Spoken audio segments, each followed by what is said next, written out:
Hello and welcome to Investment Insight. Before we begin, make sure to subscribe and hit the like button. Now let's break down what's happening in the markets today in a clear and simple way. Sounds great. So imagine you're walking into a store to buy a new smartphone, right? And the price tag has suddenly jumped like 20%. Oh, wow. And the screen isn't any brighter, the camera isn't any sharper, and the battery doesn't even last any longer. It's the exact same phone, Right.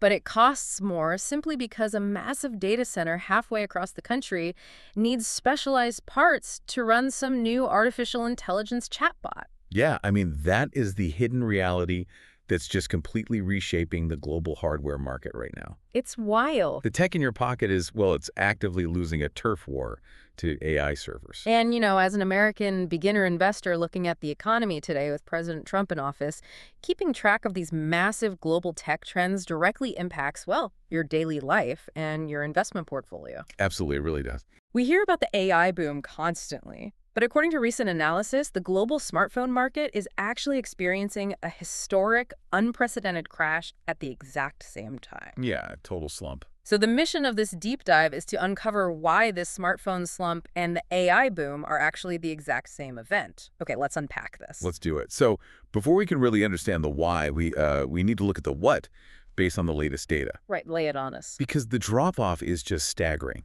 According to the research from IDC, as of May 28, 2026, global smartphone shipments for this year are projected to plummet by 13.9%. Wait, almost 13%. Yeah, down to 1.09 billion units. Wow.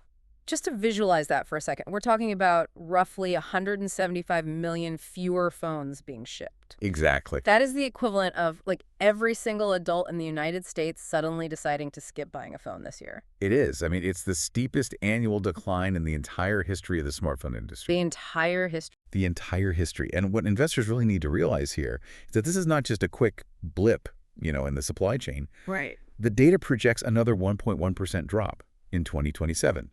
And a real recovery, like 5.5%, isn't even expected until 2028. Man, so we are staring down a massive, 2 to 3 year industry cycle adjustment? Yep, a massive adjustment.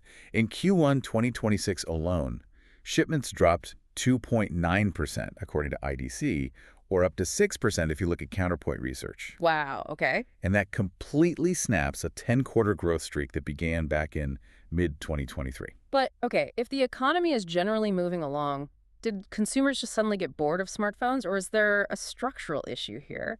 I keep picturing a local bakery that's had lines around the block for 10 months straight. Okay, yeah, I like that. Right, selling thousands of cupcakes, and then suddenly, boom, no one is buying cupcakes. Did everyone just get sick of cupcakes overnight? Or no, let's run with that bakery idea. Mm-hmm. Because both research agencies agree that the customers didn't just disappear. They didn't suddenly hate the taste of cupcakes. Right. Imagine if the global wholesale cost of flour and sugar skyrocketed so violently that the bakery was forced to charge, $15 for a single cupcake just to break even. Oh, wow. Yeah, I wouldn't pay $15 for a cupcake. Exactly. The demand is still there. People are still hungry. But they simply cannot stomach the new price tag. So what's the flour and sugar in this scenario? Memory chips. Severe memory chip shortages and massive price hikes are just artificially suppressing the entire market. Ah, okay. So it's a massive supply-side shock. Right. But since memory chips are the bottleneck, the natural next step is to ask, well, who is hoarding all the memory? And that leads us directly to the AI infrastructure boom. Of course it does. Yeah, the core cause of the smartphone slump is that AI data centers have completely rewritten the priority list for memory suppliers. So they're literally just bumping smartphones down the list. Worse than that. Yeah. Suppliers are ditching standard smartphone memory entirely. They're pivoting to produce highly profitable components for AI servers, like HBM. High bandwidth memory, right? Yes. Exactly. High bandwidth memory and high capacity DDR5. So they're just making the more expensive stuff because it's more profitable. Yeah, and to put it in perspective, based on the data, memory makes up a huge portion of a phone's bill of materials, or BOM. It's basically its recipe cost. Okay, how much are we talking? It's 15 to 20% of the cost for mid-tier phones and 10 to 15% for premium phones. Wow, so a huge chunk of the cost is just the memory. Yep. And adding to this cost crisis, we've got recent geopolitical events specifically the war in the Middle East, that have driven up oil prices and shipping logistics costs. So it's like a local lumber yard suddenly getting a massive billion-dollar contract to build luxury AI mansions. Right. They immediately stop selling cheap plywood to the neighborhood hardware store. That's exactly what's happening. So what does this all mean for the actual price of the phone in my pocket? Well, this is why it matters for consumer costs. A premium phone buyer, someone spending $1,000, can absorb a slight price hike. Yeah, an extra $20 doesn't hurt as much. Exactly. But for a sub-$200 phone, a component cost increase of just a few dollars completely destroys consumer demand. Oh, because the margins are already razor thin. Precisely.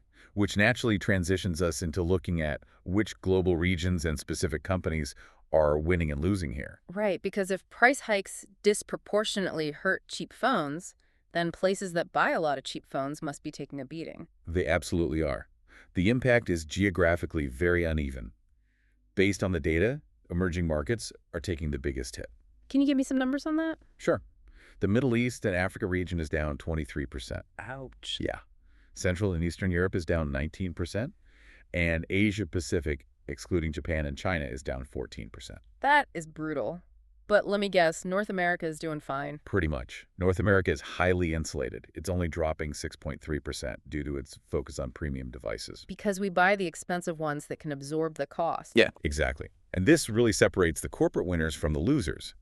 In Q1 2026, Samsung and Apple were virtually the only top 5 companies to actually grow. Oh, wow. Just those two. Just those two. They have pricing power, wealthy customer bases, and long-term contracts with memory suppliers. So they get their parts no matter what. Right. The losers, though, are the budget Android brands. Companies like Xiaomi, Oppo, Vivo, Transshine, and Realm. The ones relying on high volume and low margins. Yeah. Let's look at a specific case study. Xiaomi's Q1 2026 results. Okay.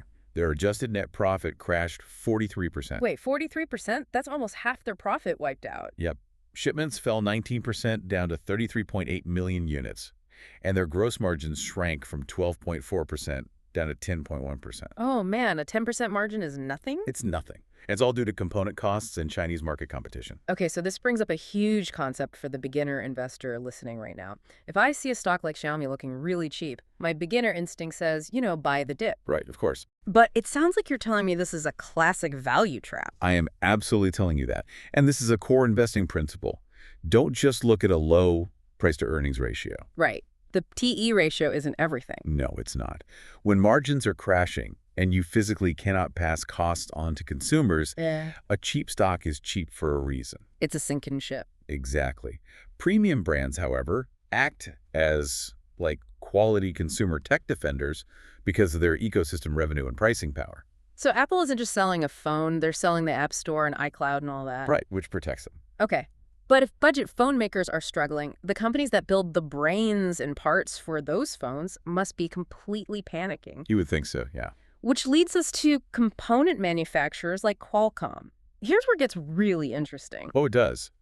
Because despite the massive smartphone slump, Qualcomm's stock ticker QCOM actually jumped over 13% in late April 2026. Wait, seriously? Their main customers are failing and they went up. Yeah, and they were trading around $233.40 with high volatility by late May. But how? That makes no sense. Because their CEO, Cristiano Amon, managed to convince the market that Qualcomm is no longer just a smartphone chip company. Ah, the old pivot. Exactly. They are pivoting hard into automotive chips, edge AI, and data centers. Oh, okay. And it worked. Over 14 brokerages actually raised their target price for the stock. Wow. But, are companies like Qualcomm actually successfully pivoting to cars and data centers? Or is the market just wearing rose-colored glasses to ignore the smartphone slump? That is the million-dollar question. Huh. Because there are major risks remaining. Like what? Well, JP Morgan warns the memory shortage isn't over. And even worse for Qualcomm, Apple is aggressively moving toward building its own in-house modems. Oh, right. So Apple could just drop Qualcomm entirely. That would completely threaten their revenue. Exactly. So here's the investor insight. These stocks aren't automatic sells, but they require what we call business transition verification. Business transition verification, meaning we have to actually verify the pivot is making money. Right. Investors must closely watch if these new revenue streams like IoT and auto actually offset the declining phone revenues. Because if the Apple risk hits and the new stuff isn't making money. Then they get dragged right back down. Wow, okay. So this component shortage really isn't isolated to smartphones. It's like a structural change infecting all consumer electronics. It absolutely is, which perfectly tees up our final overarching market lesson. Let's hear it. The PC market is suffering the exact same fate. AI servers are pushing out general PC memory, like your standard DRAM and NAND or SSD drives. So it's not just phones, it's laptops and desktops too. Yep, it's forcing PC makers to either raise their prices or lower their specs just to survive. Which means the AI chip boom and the consumer IT slump are not contradictory news stories. Not at all. They are the exact same event. AI is simply passing its massive infrastructure costs down to regular consumers. Exactly. For the memory makers themselves, like Samsung Electronics, SK Hynix, and Micron, times are great right now due to their pricing power. Because they're selling the shovels in a gold rush. Exactly. But investors must be warned about the historic boom and bust cycle of commodities. Right. So as an investor, you can't just throw a dart at the word semiconductor and expect to win. Definitely not. You really have to divide the market into two teams. The AI infrastructure suppliers who are making all the money, and the consumer IT cost bearers who are footing the bill. That is the perfect way to frame it. And just one final piece of wisdom regarding the memory cycle. While AI demand is creating a real structural shift, investors must separate those long-term, high-profit HBM contracts from the eventual inevitable oversupply of general memory chips down the road. Because eventually they'll build too many factories and flood the market. Exactly. The boom always leads to a bust. Man, this has been incredibly eye-opening. So just wrapping up this deep dive for you, the listener, the key takeaway here is that the AI revolution isn't just about cool new software. No, it's highly physical. Right. It's a physical tug of war for raw materials. And right now, your smartphone is losing that war to massive data centers. It really is. Which leaves me with a final thought for you to chew on. If everyday phones and PCs keep getting more expensive to build because of AI, but everyday consumers refuse to pay higher prices, are we heading toward a future where our hardware becomes subsidized? Ooh, that's an interesting thought. Right, like, will we soon be paying a monthly AI subscription just to afford the physical phone in our pocket? It's something to watch out for. Don't forget to subscribe and hit that like button.